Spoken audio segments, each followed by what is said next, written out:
Good evening, ladies and gentlemen. My name is Sarah Stockley. I'm an energy disputes partner here at Orrick, and we have the pleasure of co-hosting this event with Quadrant.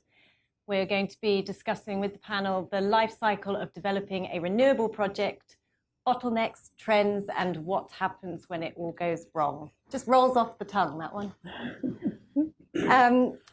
So I shall introduce the panel and then we will get started. To my left, Alexander Uff. Alex specialises in international commercial and investment treaty arbitration, and he also sits as an arbitrator. He originally qualified as a barrister, then spent some time in a law firm, and then joined Quadrant Chambers in 2021. And Alexander's most recent work has focused on disputes in energy, mining and construction and infrastructure sectors. Then to Alexander's left, we have Suber Akther, who is also a barrister with over 25 years of experience in the legal practice and commercial experience. Suber has worked in private practice in 3 law firms before going in-house with Siemens. And he deals with a wide range of disputes in a variety of fora, including those relating to construction, finance, energy, product liability, and general commercial lit. And Suber was the lead lawyer in the widely reported case of Eurocom and Siemens. Then to Suber's left, we have Claire Stockford, also from Quadrant Chambers, and she specialises in international commercial arbitration and investor-state disputes. And before joining Quadrant, Claire spent some 20 years in law firms, and her practice most recently has focused on renewables, particularly solar, offshore and onshore wind, and battery storage. Then last but not least, my colleague Simon Alsey of Orrick. He focuses on M&A and commercial contracts in the energy sector, with particular expertise in generation and transmission assets. And Simon represents clients in connection with acquisitions, disposals, JV arrangements, which we'll talk about in a bit more detail in this discussion, and project agreements in energy and infrastructure investments and financing. So, with that introduction done, let's start off with our first topic. So, what it takes to get a renewable project off the ground. When we talk about this, there are a lot of issues that need to be considered, and the fundamentals can include getting the site itself, obtaining the requisite permits, and the grid connection. Now, without getting those sorted, the project just will not get started. Suber, perhaps I can come first to you from an in-house perspective, and obviously you're not a transactional lawyer, but what does an organisation such as yours consider when you're assessing a project? And in particular, what are the key factors and risks? Sure, thank you.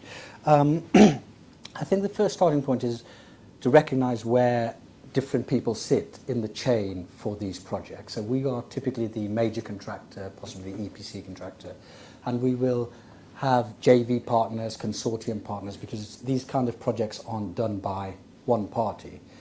So one of the things is who you're partnering up with, who you've worked with before. For any of these projects, the assessment isn't just the building of it or the completion of it, it's the whole life cycle. So if you take one of these projects, they're typically 20, 25-year life cycle. So the initial stage is the feasibility stage.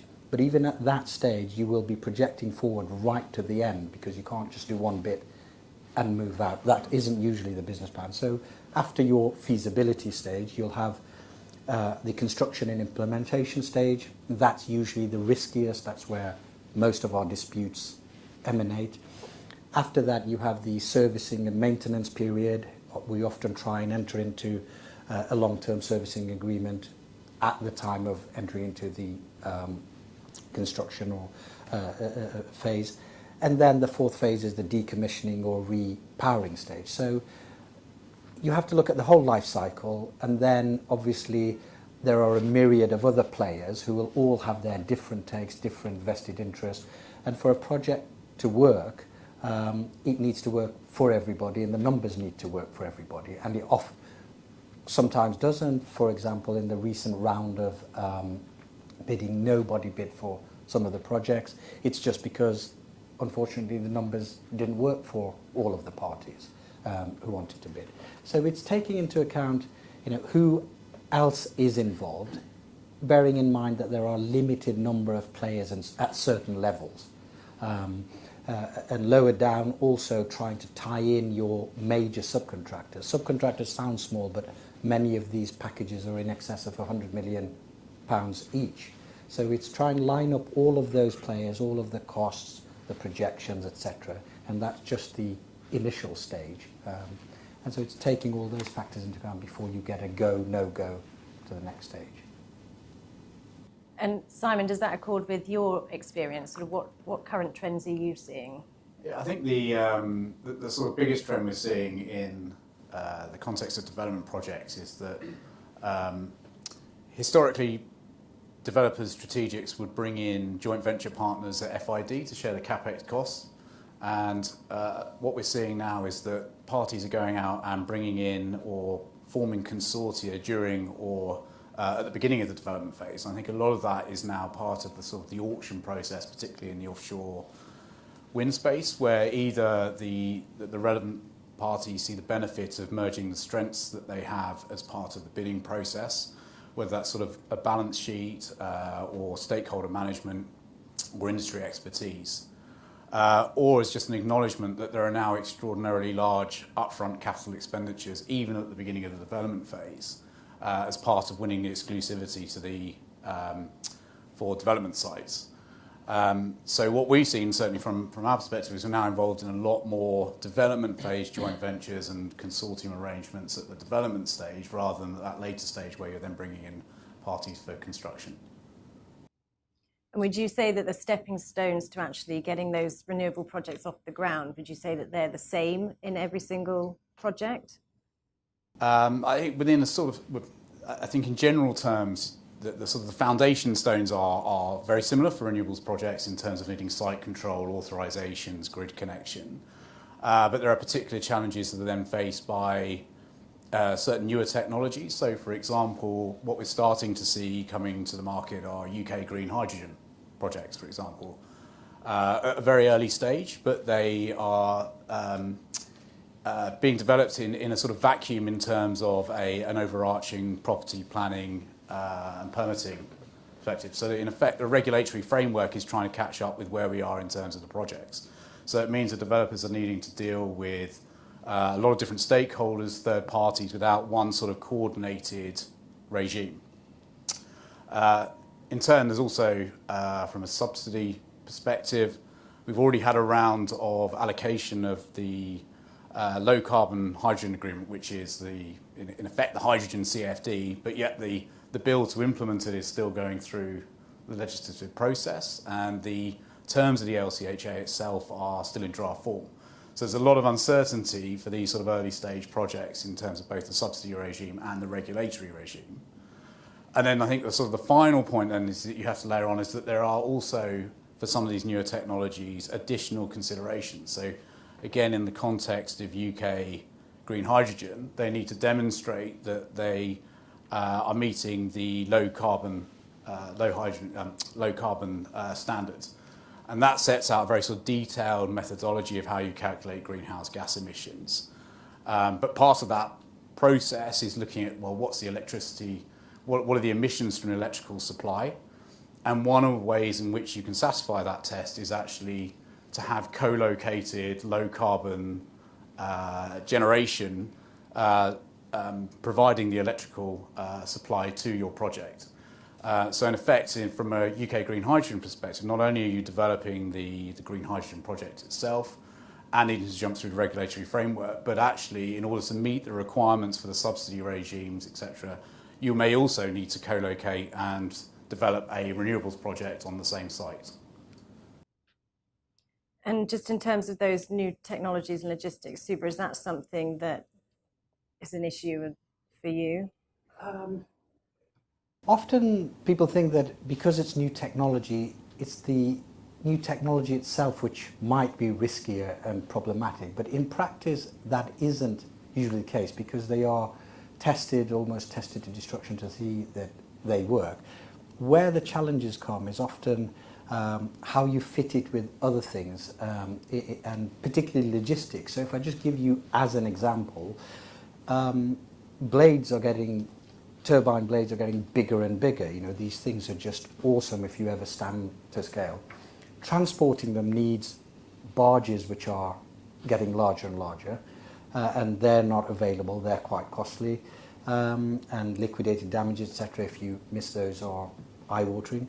And then you have the next logistic challenge, which is you have to have ports that can accommodate those barges for those blades, etc. So it's not that there's usually a problem with the technology itself, it's fitting it around. But in any infrastructure project, I don't think that is new. If you take, we used to have the rail division, trains, etc., similar issues would arise. You might have new, much bigger trains, but then you have to adapt the platforms to accommodate those kind of trains.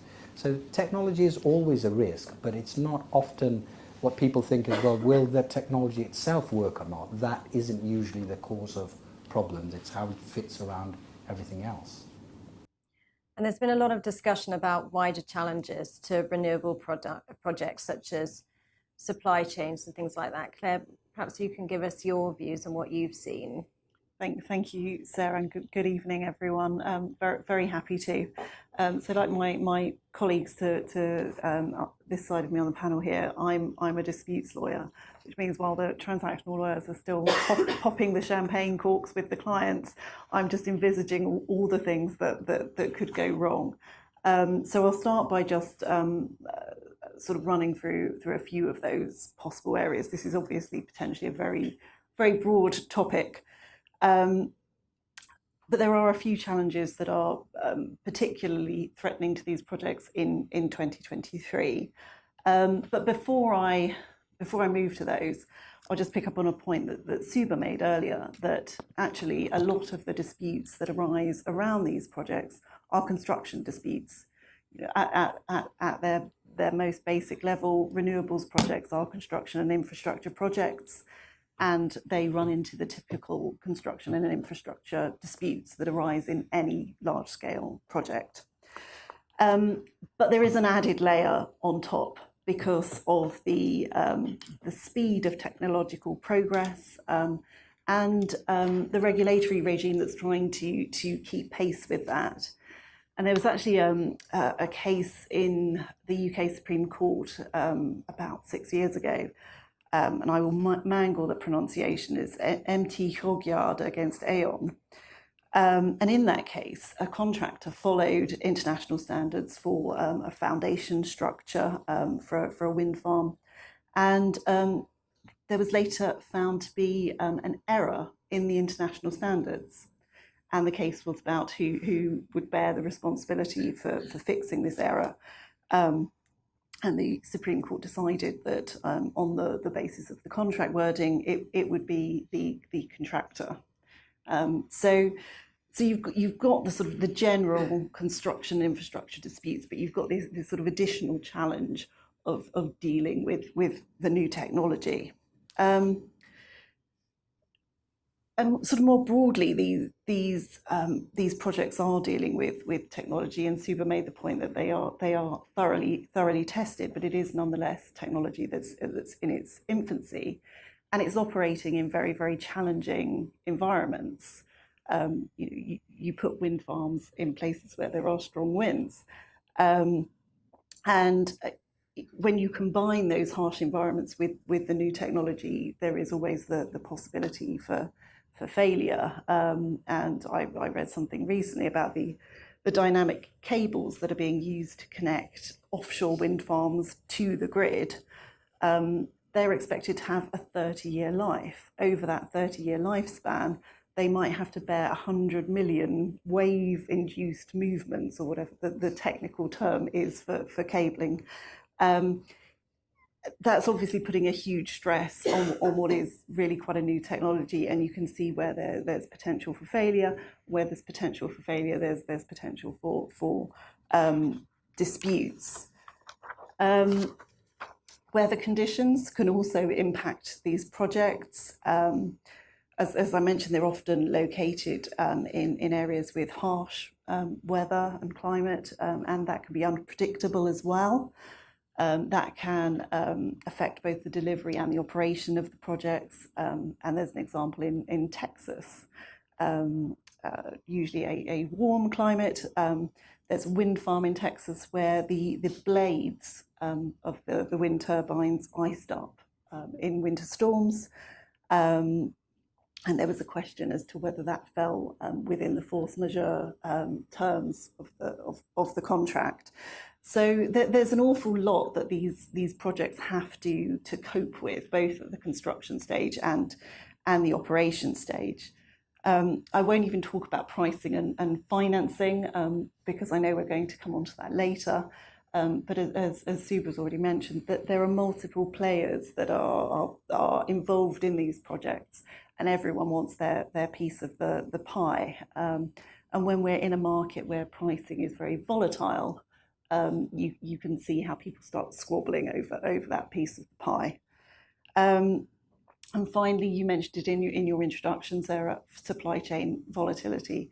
We are certainly living in interesting times. We're looking at still the hangover from COVID, still for fear of summoning the ghost of Boris Johnson, the hangover from Brexit. I said it. And of course, Ukraine, Russia, which has had an enormous impact on energy prices. And this is an extremely broad topic. I could go on, but for now, I'll stop there.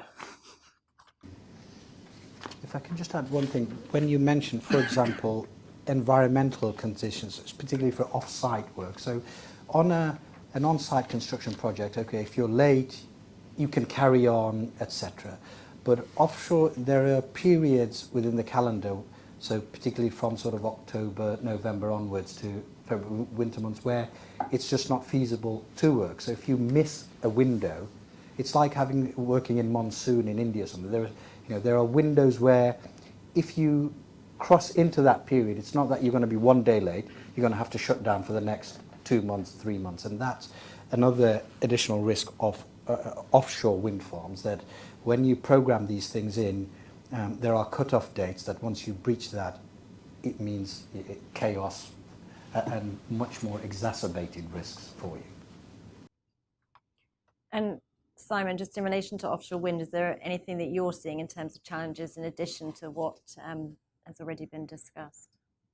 Look, I think that the macroeconomic environment, I think stated by Claire and Suber, I think that it sort of falls into three categories. I think it's supply chain, it's grid constraint, and it's project economics. And I think on the supply chain, as you say, it's Brexit, it's COVID, it's Ukraine. I think sort of the other things I touch on are supply outstripping demand in terms of manufacturing slots and raw materials, which I think is exacerbated by the fact that certainly, for example, in the context of turbines, there are limited bankable suppliers or limited supply. Or you've got geographical constraints. So, for example, huge proportion of key components for solar panels are coming from China. And then as Suber touched on, I think vessels is really important, particularly in the offshore wind space. I think both in terms of, and I think Suber alluded to it, it's not just the size and it's the number of turbines and it's the size of the turbines. So, obviously demand is increasing, more wind farms are being built globally. So the demand for these installation vessels is going up, but also those that can handle the bigger turbines that are being produced on a sort of yearly basis. And then the port infrastructure, and this becomes particularly important because we're starting to work on a lot of floating offshore wind farms. One of the advantages of the floating offshore wind farms is they don't need to rely as heavily on the installation vessels. But the flip side is that's because you can construct them and store them in ports. And the port infrastructure isn't there at the moment to support the rolling out of floating offshore wind on the scale that we're doing. And this is being noted in a number of the auction processes that are now being run. So, for example, the Celtic Sea process, one of the key criteria that have been announced is that bidders need to demonstrate how they're going to address the port infrastructure so that the round is actually deliverable. And there are concerns with all the ScotWind leasing that port infrastructure isn't there. So this is clearly a sort of very key element. Then I think in terms of grid constraint, I mean, look, this is well known. I mean, there needs to be a significant increase in the grid capacity, and that's acknowledged by Ofgem, who've got their own policy process running at the moment in terms of how do we deal with the constraint of supply. And NGSO, which has rolled out its sort of 5-point plan. The main bit being it was a tech amnesty, but also looking at first come, first served. So, for example, I think there's now something like 280 gigawatts of projects that have connection agreements, but over 40% of those have connection dates which are after 2030. So this is clearly an area where we need to that needs to be addressed, and that's acknowledged, but it takes time to feed through into the process. And then the last point is where we are economically at the moment. So obviously we have very high inflationary pressures which are working their way through the supply chain, and we have high interest rates. And then I think, as sort of Vattenfall put it in the context of the Norfolk Boreas project, we have a market framework that isn't recognising those economic pressures. And that was indicative, I think, of the fact that for the latest CFD rounds, there were no bidders because the cap of £44 per megawatt hour doesn't work economically. I'm sticking with you, Simon. We're going to slightly change topic, but obviously you deal a lot with shareholders agreements and JV arrangements, and there are lots of different investment structures at the development stage. But what are the JV arrangements seeking to govern? What do you see? So we see a range. It sort of depends, but I mean the sort of the standard arrangement is where you have a project SPV, and therefore you're regulating the shareholding arrangements in respect to that development project. Alternatives where we see sort of framework agreements where developers will develop projects to certain stages, and then a joint venture arrangement will be entered into once you meet those various decision gates. Or we're seeing now a lot of platforms coming forward. So there will be joint venture arrangements in relation to the platforms, which will then hold specific projects underneath. Fundamentally, the JV arrangements are very similar. There are issues around sort of transferring projects out, and if the shareholders have different views on how long they want to hold those development projects for, and that can create some complexities. But fundamentally, they're the same. And are there any distinguishing features in relation to the JV arrangements when you're looking at the development stage? I think the key distinction for development phase projects as compared to the JV arrangements for construction or operation or projects is having decision gates. So those decision gates that you include will normally be driven by the underlying regime, but they tend to pick up all the project fundamentals that we were talking about at the beginning in terms of consenting, site control, technical design. And then very important, I suppose, is agreeing the strategies in terms of bid strategy, offtake strategy, and financing strategy.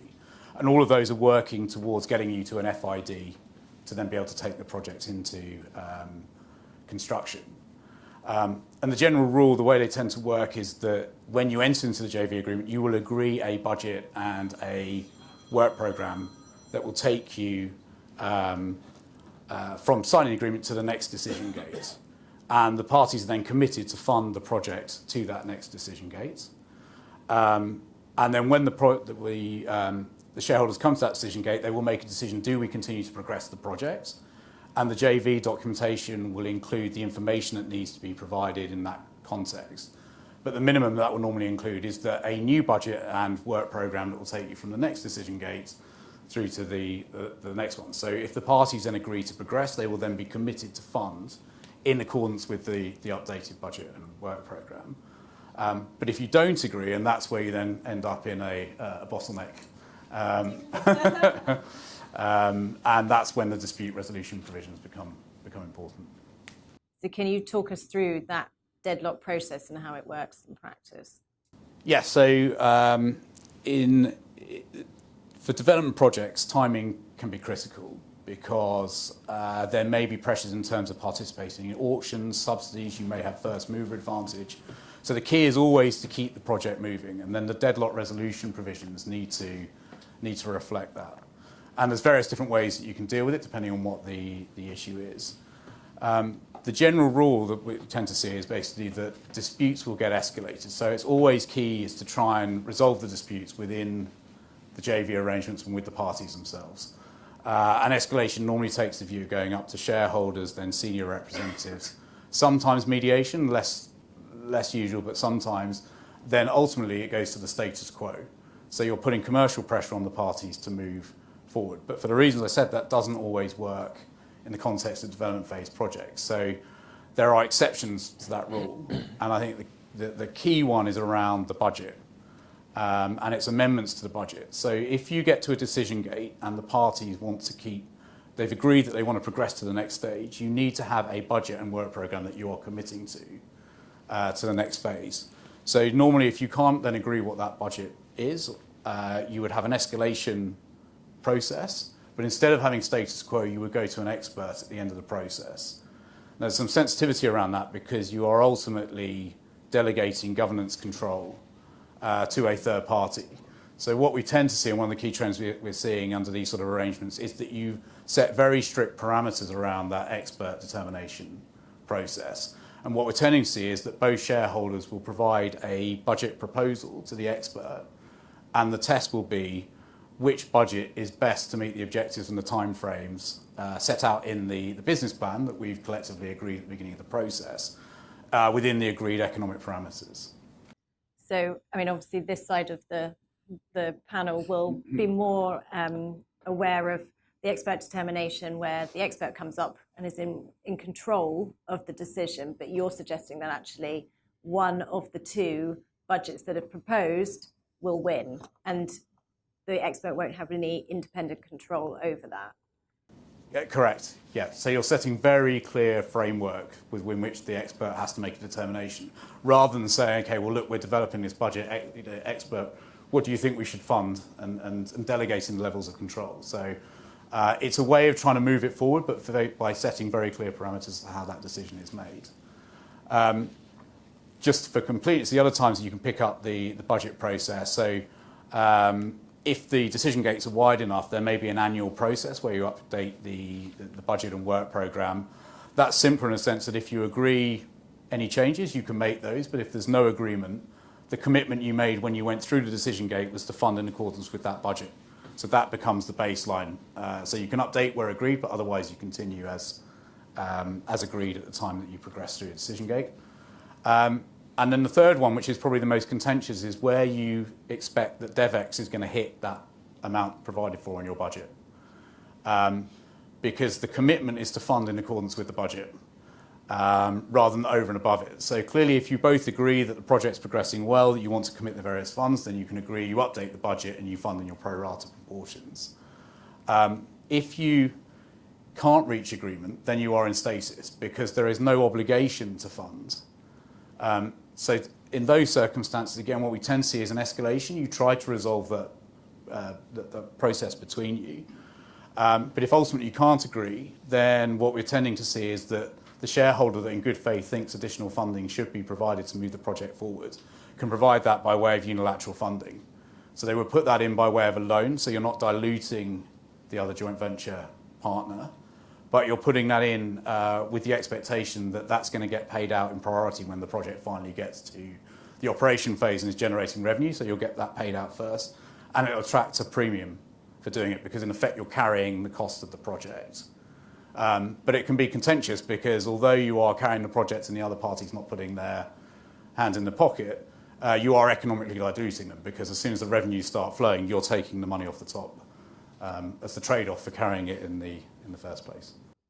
And that obviously is in relation to issues around the development budget, but are there other circumstances where one party wants to go forward and the other perhaps doesn't? What do you do in that situation? Yes, I suppose sort of in the Armageddon where you get to the decision gate and one shareholder says, I want to proceed, and the other one says, I don't want to put any more money into this. This is not working. Then there are various sort of exit mechanisms that we've seen. So one is to have a call option, so that the shareholder that wants to go through to the next phase of the project can buy out the dissenting shareholder. Then you always have a discussion, okay, well, what is the price I'm going to pay for that? What is the quantum and what is the basis? And this is true of all buyouts under JV agreements. Is it by way of the development expenditure you put in, or is it by fair market value? And in the context of development projects, as opposed to when you're in the construction operations, we tend to see it based on development funding that's gone in, primarily because it's very hard to ascertain the fair market value of a project that is in development. So usually we see it, I mean, we have seen it by way of FMV, but usually it's by way of development expenditure. And in this context, because it's a no-fault exit, you would not usually expect there to be a discount. So in effect, I'm taking you out whole because it's my right to do so, but I'm not obliged to do it. And that way I can keep the project moving. Alternatively, there may be an obligation for the party to market its shares to a third party. And that could either be after the call option period, or you could go straight to having to market if there's no interest in the remaining shareholder buying out the shares. And then the third one, which is slightly more contentious, is if there's a put option. So in effect, the shareholder that doesn't want to proceed can say, okay, if you want to continue this project, you need to buy me out. And again, you'd have to look at, okay, well, what's the buyout price? And again, we would expect that to be based on development funding expenditure that's gone in. But you'd expect there to be a significant discount to the price you're paying, because otherwise you're incentivizing the wrong behavior. Because what you're saying is, okay, well, you keep going with this project as long as you want. And then actually when you decide this isn't working for me, I have to buy you out for everything that you sunk into this project, and you walk away free. So in effect, it needs to be a disincentive. It needs to be saying, this is so bad that I want to get out, and I will take a massive haircut for you to take me out. So that I think that the sort of the final point to just make on that is, obviously during that process, particularly if you're going out to the market, there are you need to keep the project moving, you need to keep funding. So in those circumstances, we've seen you can either do it by way of equity or by way of loan. But that can have an impact on the third party. So if you are continuing to fund and you are diluting the other shareholder, that impacts the value and what they're trying to market. So they don't have clarity on what stake they're marketing. And if you were to dilute them below a certain percentage and they start losing their rights on shareholder reserve matters, for example, that can have quite an impact on the value. So what we tend to see is you keep the project moving and you will keep funding. But ultimately, when they sell, they will have a right to true themselves back up to the shareholding they originally had, but you have to pay a premium on top. And that premium is reflective of the fact that the other shareholder has carried them during that interim period in terms of their funding.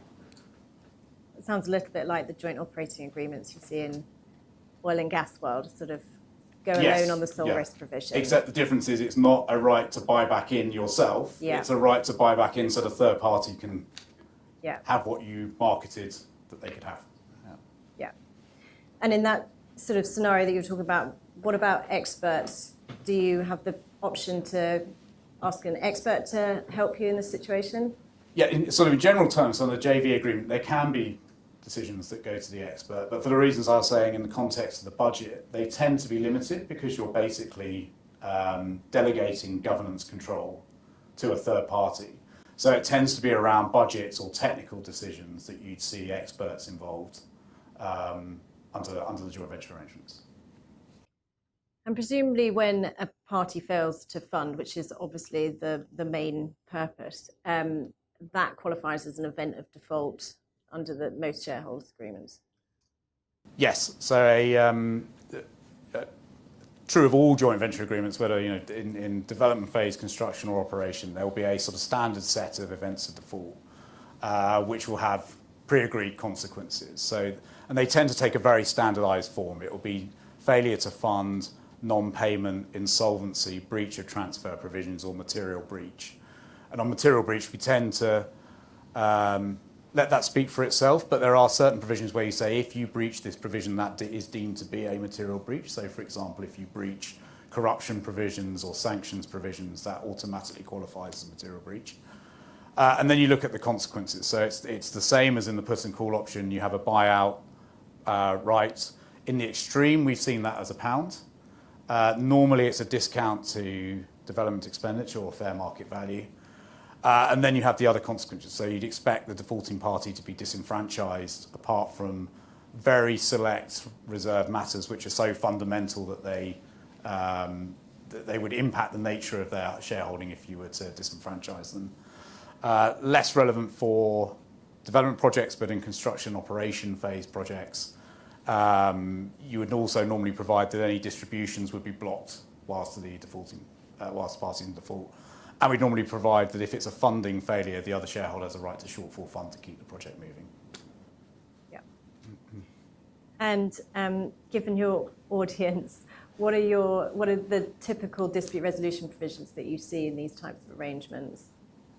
So the parties are free to choose, obviously, what they select, but what we tend to see is arbitration being chosen over the courts, primarily because it's a private arrangement. Yeah, and do you tend to still see the tiered dispute resolution? So maybe it's that you have the senior executives having a chat and then moving on to the next stage. Almost, yeah. Anything that ever goes to everything is always subject to the escalation, Yeah. and it's always obviously up to the parties to how many tiers in that escalation process you include. But yes, but almost always you try and solve the dispute within the parties first before it goes to the external forum. All right, let's move on to another topic of pricing and tariffs. Alexander, perhaps I can come to you. What are the main renewable incentive mechanisms that you have seen? Well, thank you, Sarah, and good evening, everybody. Let me answer the question this way. I mean, every country devises its own incentive mechanism, and I should also say, as I think Suber and Simon have already mentioned, it can be extremely difficult. The recent UK example, where in the latest auction round there were no bids for offshore wind projects, shows you exactly how difficult it is. And there's another good example which illustrates that, which some in the audience will be more familiar with than others, but it's really the Spanish renewable saga, where Spain has been sued, has faced more than 50 investment treaty claims relating to changes it's made to its renewable subsidy scheme. And I'm not going to go through the whole of that, which will reassure many people, but there is a common narrative to these claims, which is this. Spain, starting in about 1997, instituted a scheme of renewable support to help it meet its European law mandated objectives for renewable generation, and found progressively that it was failing to secure the investment it needed to achieve those aims, and therefore progressively improved the tariff offerings. And I think the first one was a premium over the wholesale energy price, and that was progressively sweetened, and Spain found that it was continually failing to secure the investment it needed. And that went on until 2007, when for the first time Spain offered a fixed tariff that wasn't related to the market price and wasn't subject to revision on that basis, and was suddenly deluged and found that it had gone from a drought to a spate and secured suddenly much more renewable investment than it was expecting. And as we like to say, the rest is history. There was the global financial crash in 2008, and Spain found it was facing a serious tariff deficit that it couldn't afford, and started to dismantle the incentive scheme, and that has then been the basis of the claims. But that example also demonstrates the different models that you see starting. So there are essentially two. One is a kind of premium based on the market price. So it's kind of an uplift on energy prices. And the model that was eventually successful in Spain, and too successful, was a kind of fixed tariff where we will buy your electricity at a set price regardless of anything that happens in the market. So those are the two fundamental models, and that's what you see mostly around Europe. And each can be modified in a number of ways. So I think Hungary is the right example, where there's a fixed tariff, but it changes depending on whether it's a peak period or a period of low demand. So it can even a fixed tariff can be modelled to try and reflect somewhat market conditions and the periods of high demand and low demand. And you can do the same with a subsidy where that can be capped either at the top end or the bottom end in order to incentivize production. And the aim of these things is really starting from a fairly nascent industry that needs a lot of support to gradually align renewable generation more with market conditions, expose it to market conditions. So there is a idea that they should change over time. I'm going to briefly mention the current UK scheme, which also fits into this. That's called a contract for difference. And the way it works, I mean, it's a fancy name. It's basically a hedge, which works, and apologies for those who know this already. It's simply the contract for difference sets a strike price. The renewable generator sells its energy on the market, where the sale price is below the strike price. The contract for difference pays that difference to the energy generator. But it also works the other way around. So if the wholesale energy price is above the strike price, then the generator pays back under the contract for difference. And given where energy prices have been over the last couple of years, a lot of renewable generators have actually been paying into the scheme rather than paying out from the scheme. So that's the UK scheme. But you can see that as a form of fixed price feed-in tariff, designed in the usual way to give investors the certainty they need to proceed with these projects. And can you touch on what is available to investors if, for example, the government changes the tariff schemes? I know you talked about some of the Spanish cases, but perhaps you can talk about the contractual side and the investment treaty side. Sure. Let me do that. Well, starting with the contract for difference, that is a private law contract. The contracting party is a government captive called the Low Carbon Contract Company. Were there a breach of that contract, that's a private law remedy. For breach of contract. There is also a scope for judicial review, and there have been judicial review cases in the UK in relation to allocation of renewable projects and their tariffs. And then going back to the Spanish example, it's possible that there may be an investment treaty claim available in the case of foreign investors, and as we've seen, this is a very open market. Now there are participants from all over the place, so that's a real possibility. An investment treaty protects, a lot of people here may well know this, so it protects very briefly certain standards of conduct by the host state, which promises it won't take the project, it won't treat the project unfairly or inequitably, etc. And that has been the standard that has usually been used in the Spanish cases, and Italy and the Czech Republic have also faced these cases. And the remedy there is proceedings in arbitration against the host state. So it can be a very powerful remedy. And the question that these cases have usually turned on is whether the changes to the incentive scheme have fallen within the scope of permissible regulation that the state can, that is recognised the state is entitled to change, or whether the changes have so fundamentally changed the expectations of the project, whether they have gone beyond what's often termed the legitimate expectations of the investor in those cases. And Spain has, going back to the Spanish example, Spain has lost a majority of those cases. So those are the three principal avenues of recourse. Obviously, I have to say as a footnote that the European scheme for investment protection is in the process of being dismantled. The European Commission would like to say that it's got plans to replace it with something more what's regarded as even-handed. But there remain a large proportion of non-European investors for which that remains a potentially very powerful form of recourse. And in respect of the tariffs, what level of comfort would you say investors are looking for? And do you think this has changed over time? Well, that's the million or billion dollar question, of course, and some other people might have views on that.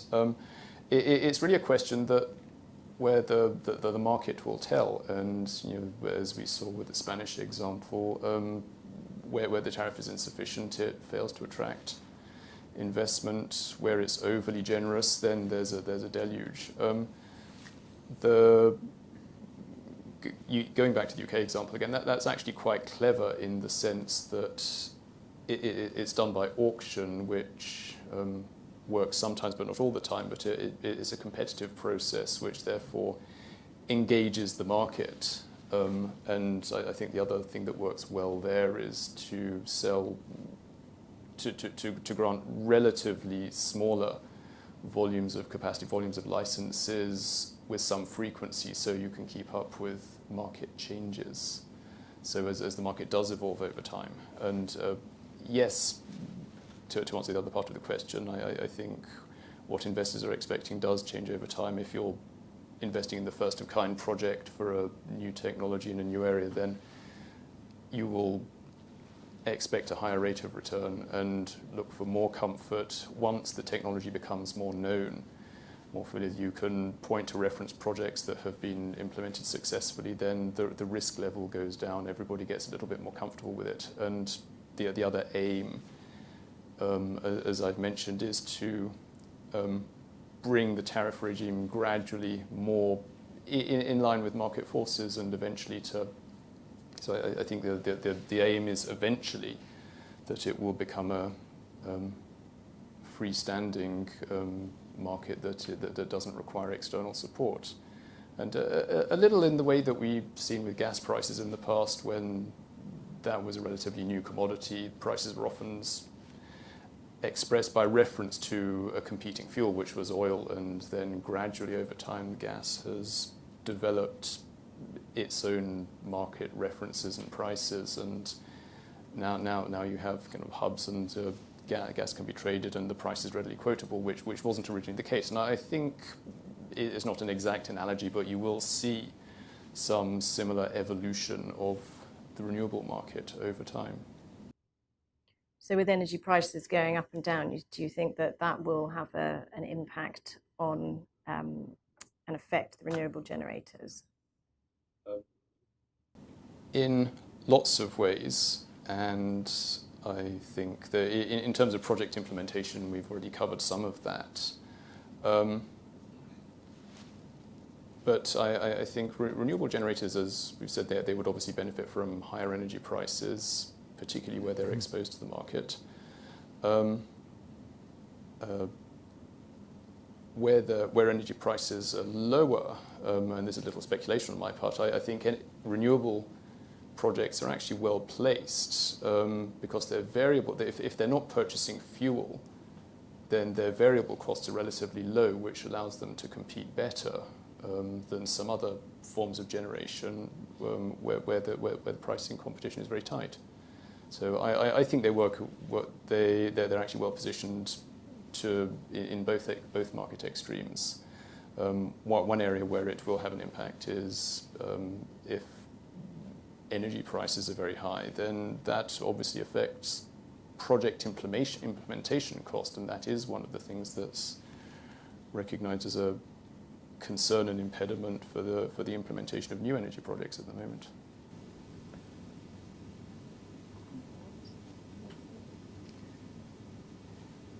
So can I just touch on something that Simon said earlier in terms of dispute resolution clauses with JVs and this tiered stages of disputes? I suspect it's probably a bit more acceptable in a JV consortium bid because you're supposed to be partnering up. But one of my pet hates with our customers or even with our subcontractors is having layers and layers of escalation procedures, because if you're going to have a dispute, you'll have it. If you're going to settle, you will. But the most dangerous thing I've found, and I've had a few examples of this, is where something is almost a condition precedent to the next stage. So, for example, you can have, in construction projects, generally speaking, without the carve-outs, statutory adjudication or contractual adjudication, which is fine. You can adjudicate at any time, and so on. But then I've seen clauses which will say, if you then have to go to arbitration, it's only if you've gone through adjudication or how you define it. A dispute is defined in a certain way, and it has to have gone through management escalation, etc. And then it becomes a defined dispute which can be referred to arbitration. The unholy mess you get into is you want to have a clean slate. If we're going to have a fight, if we're going to have a real bun fight in arbitration for 2-3 years that we're going to budget to extortionate law firms of, 3, Orrick's excluded, by the way, from that extortionate rate there, great value, I hasten to add. Is I don't want to then be finding out, well, actually that dispute hasn't gone through adjudication and therefore can't be referred to arbitration. It's not a dispute that's referable, etc. For me, if you have escalation, have 1 or 2 bites. If you're going to settle, if the commercial drivers are there, they will settle. I mean, for us, we have repeat customers because there aren't that many buyers of our service for offshore wind farms, etc. And, okay, we have more subcontractors, but it's still a limited field. And we can, at the same time as serving a notice of arbitration or a referral in an adjudication, be negotiating with that entity for the next project, and it can come to a close. If you're going to settle, you will have commercial drivers to settle it. What you don't need is to shoehorn people into a complex process where you're then arguing about how to argue and what you can argue about. And I just think, that's the worst kind of dispute resolution clause. The worst thing you can have is uncertainty as to how to have it. It's right, if you're going to settle, have a mediation, that's fine, but don't put escalations, particularly which are conditions precedent to resolving the dispute, whichever way you want to resolve it. So would you prefer to see no escalation provision or just a more limited version? No, 2 points. One is more limited. I think it is healthy to take it out of the hands of people who are emotionally attached to a project, especially if their bonuses depend on it, and give it to senior managers who can see the bigger picture, can see other projects, etc. But I think, apologies for being, what I absolutely try and exclude my transactional take, as I have to review contract before there, especially dispute resolution clauses, is not to get into the mess. Well, actually, if I want to go for a dispute, do I have to go through these hoops and then find, well, that hasn't been referred to adjudication yet, so you can have counterclaim that you want to bring, but you can't because you've not gone through a stage. Yeah, that makes sense. Anything else anyone wants to add before we open up for questions? Well, I agree with Suber. I think you see these clauses quite a lot, and drafters sometimes get a little bit carried away, I think. And there's, depending on the drafting, their gateways may not be binding, or they may not preclude. There might not be objections to jurisdiction anyway. So their status may well be uncertain. So you're actually creating uncertainty as well as hurdles, and I entirely agree that if the parties are going to settle, then they don't, normally speaking, need a complex set of steps to achieve that. Can I just make one other point from Sarah, that you mentioned Ukraine and COVID, etc. So for the last couple of years, our disputes, for obvious reasons, have had that as a backdrop. What was it? Was social distancing a force majeure event or not, for example, etc. And those come through. But what has happened is the appetite for risk has changed in this uncertain world. So, we just came out of the national disaster known as Brexit, and then we moved on to COVID. And before that's over, you then had the Ukraine war, which has opened up all kinds of other issues, particularly the supply chain issues. As you mentioned, Ukraine producing a lot of the steel and so on. So in projects, whether with our subcontractors or with our customers, you try and retrospectively interpret the contracts to your advantage if you can, for more money, more time and so on. But more importantly, you learn the lessons. So for example, now part of the reason why it's difficult is many contractors will insist on price escalation clauses because it's so difficult to predict inflationary pressures. It was fairly certain for the last decade or so. Now all of those assumptions have gone out the window. And we're a lot more risk averse, so even force majeure clauses, etc., are much broader than they used to be. I think it's whether it will be rowed back later on when things are a bit less insane in the world, who knows. But there's the fight over the legacy issues that have come on, but at the same time, I think, particularly from the contracting side, there is more caution about what kind of risks we can take.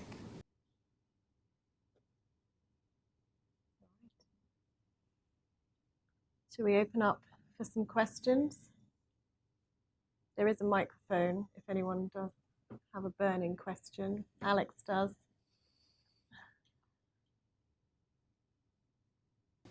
I don't know which one to use, the fuzzy bit or the non-fuzzy bit. This may be more for Simon, but perhaps the others also will have views. But it can seem that there is a lot of delay involved in particularly offshore wind projects from the sort of conception of the project, going out for bids and so on, to actually getting to construction phase, let alone getting through the construction phase, which produces a lot of exposure to the kinds of things that you've been talking about, supply chain issues, inflationary pressures and things. What can be done to reduce the timeframes involved in getting from the very start of something to, say, the construction phase, to exclude the complexities you get with the actual construction? And is there anything that can be done in that space that would help to reduce or mitigate risks and therefore increase the ability of the whole chain to get these projects on stream earlier and more cost effectively? Shall I set up? I think in offshore wind, actually, the regime is fairly advanced. And the permitting processes, etc. I'm no expert on this. There's people that are better placed than me, but I think they are probably as efficient as they can be. And there are, for projects that size, you have development consent orders, etc., which are intended to sort of envelope all of the permitting regime. I think the key one is around the grid constraint. And that is an area where there needs to be the process needs to be expedited, and there needs to be. I think also as part of the auction rounds, it seems now that there is a lot more surveying, etc., and all the sort of initial geological works are being done as part of the auction process to front load some of the time spent, because there can be significant delays while those surveys are being conducted. But I think from a development perspective, up to sort of being shovel ready, beyond those points we discussed, I'm not sure that there is much more that can be expedited in that context, but defer to anyone else's expertise on that. I'll just say, just very, very briefly, that a source of real frustration for some of my clients was the time taken around planning. Particularly, I'm thinking of 2 solar projects that a client was trying to get off the ground, or on the ground, and that was immensely frustrating. That there's the planning process is cumbersome. Challenges can take a lot of time. Where a project's high profile, it can attract a lot of attention, and then sort of NIMBY type challenges. And I do feel that there's scope to streamline that process, and I have seen that there has been some notice taken of that at sort of government and civil service level, so there might be some change there. There's also been frustration around the time taken for grid connection. I've had clients with projects ready to go, but being told, there won't be a grid connection until 2025 or 2026, and that's pretty good. and that's and this is for a modest project, and so that's real frustrating. But I don't think there's anything that anyone in this room can change unless we have a government minister hiding at the back. I think the streamlining process needs to come from the government and the civil service, and to reduce the time that any challenges take to these projects. Thank you. Do you have any views on the government proposals to introduce the centralized network planner for electricity transmission connection, and whether you think this will address some of the issues you were mentioning, specifically the grid connection and generally the surveys and the streamlining of, or do you think that this is likely to create more problems? Well, to make one comment on that,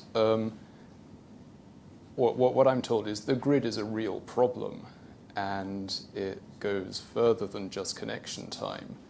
The way it's been explained to me is that the UK grid, it was designed around a kind of 20th century generation model, which puts the point of generation reasonably close to the point of consumption. And that just doesn't hold for the kind of model that we're now looking at with offshore wind farms and solar plants in all sorts of places, but predominantly remote places and windy places and very sunny places. So what is going to be required is really quite a fundamental redesign of the UK transmission grid, and I think someone to take control of that is exactly what is needed, and there's going to be a very large amount of investment needed, and someone to step up and take control of that, which really is one of the areas where the UK is apparently lagging. Well, I saw it was promised at the Labour Party conference yesterday. So, For 2025. yeah. You got the microphone. I've got it. Oh, you've got it. Yeah, we've got it right. One question about the development phase and what you were saying at the beginning. I can imagine that as the projects get bigger and more money is put in, you have consortiums with people, perhaps, I don't know, so this is question number one. Are there consortium members who don't have track records who are coming into the projects for the first time now, as opposed to perhaps in traditional energy fields where you have slightly clearer expectations and track records, and people sort of know and are aligned about what they think the risk is and what they think the returns are going to be? So question number one, is it the case in these projects as they get bigger that you've got people coming in, new people with different appetites? And related to that, do they have completely different or misaligned ideas about what the risk is going to be and what the returns are going to be? And is that an area of tension, dispute? Is that something you're seeing? I mean, as I mentioned before, I'm not a transactional lawyer at that stage, but I've spoken to other colleagues, and there are new entrants. The sort of the Shells and the BPs of this world, etc., are seeing potential in the renewable market. They've obviously got their finger in the pie in the existing business that they're in, the oil and gas field. But I think they are the more recent entrants, and I think there will be more of that because they'd have to broaden their portfolio, especially with the green agenda. But you have to have deep pockets, and you have to come in for the long term. It's not something that you can come in and out of. And I think particularly the oil companies, I think are thinking, well, what are they going to morph into? What are they going to move into later? And those are the only kinds of new entrants I can see at that level. Yeah, I think there are some smaller players coming into the market, particularly in solar, which has sort of lower investment cost in terms of setup. And I certainly saw some sort of smaller players trying to come into the market, buy a small amount of land. We'll put a solar farm on here, because the level of investment is just a world away from what it takes to drill for oil. And you are then getting some less experienced entrepreneurs coming in who are seeing a potential here, but they don't necessarily have the experience background of the Shells and BPs who've worked in the energy sector, and they understand the regulatory environment and the legal environment and all of those factors. So I think you do have some less experienced players coming in.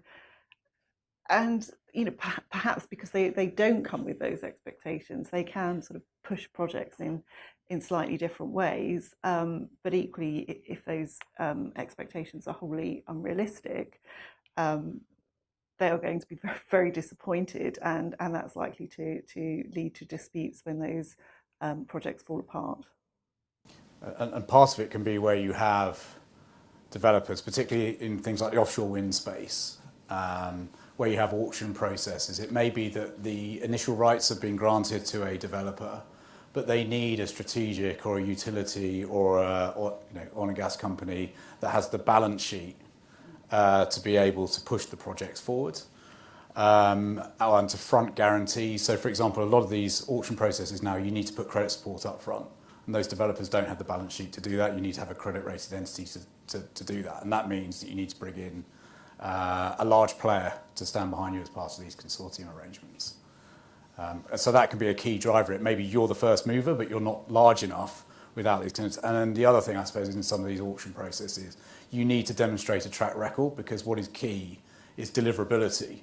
Because if you're going to allot the projects, you want to know that they're going to get built, and part of that then is showing as part of your profile of the consortia is that you can deliver on these projects, not just from a balance sheet perspective, but also that I've got sort of X number of megawatts under operation or construction, whatever. I've got the track record to back it up.